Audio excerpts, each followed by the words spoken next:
What's up, YouTube? My name is Julius Velasco, and today we're going to do something a little bit different for the new agents out there. I myself am a brand new agent, so I'm finishing up my first year. First of all, if you like this video, feel free to hit that like. If you don't like it, hit dislike. But hit me in the comments down below. Let me know what you think of the video. If you're a new agent, how long have you been new? If you have any questions, ask them down there. Subscribe if you find any value to this video, and let's dive in. I recently had an interview with Sommy, who's a lifestyle coach and also a business coach. That was pretty cool on its own. I'll leave the link over here up top. I think over here.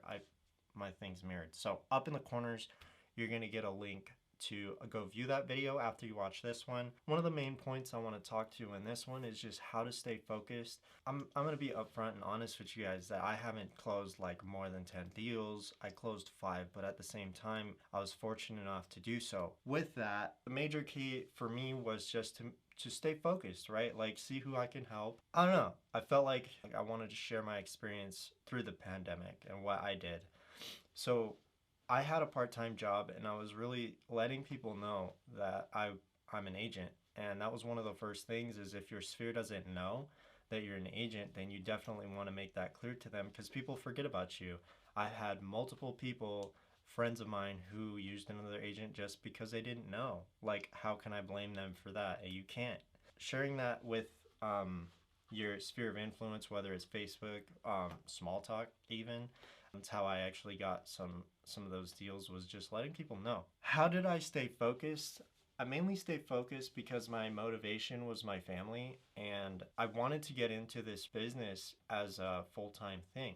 I didn't want to go back to an 8 to 5, and there are other people who prefer other things, but that just wasn't for me. So that was part of my motivation, and staying focused was, I don't want to work the 8 to 5. I'm doing this for my family, and that's why I'm pursuing full-time.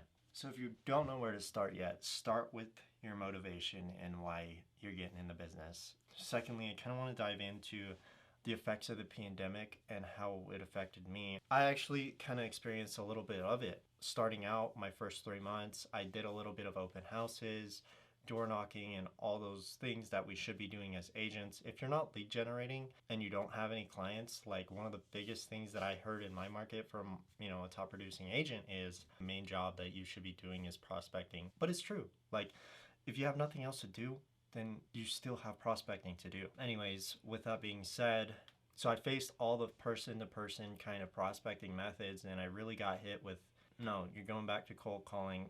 I'm even going back on video.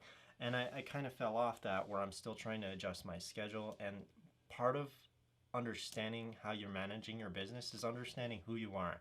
We'll talk more about that in Sammy's interview. It gets way more focused in that discussion, but I want to just make this video for your new agents, because there's still other ways around. You have to navigate, right? Like, if you're a person to person, but you have that fear of cold calling, you kind of got to use what you have.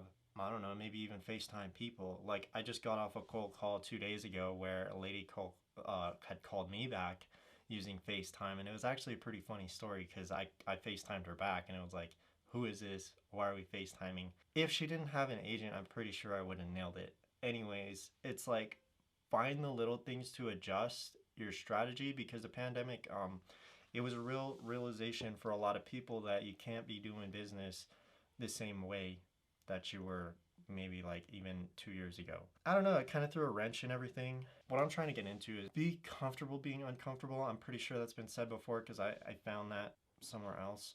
It's not gonna come quickly, the business, so just hang tight and just keep doing what you're doing, and eventually it'll scale up to a thing where you don't have to do any cold calls or videos anymore. So I'm gonna go ahead and wrap up the video there. I know it was kind of just a little bit of insight in what was in that interview, but if you guys have any questions, drop them in the comments, like the video, and subscribe. Till the next one, I will catch you in the next video.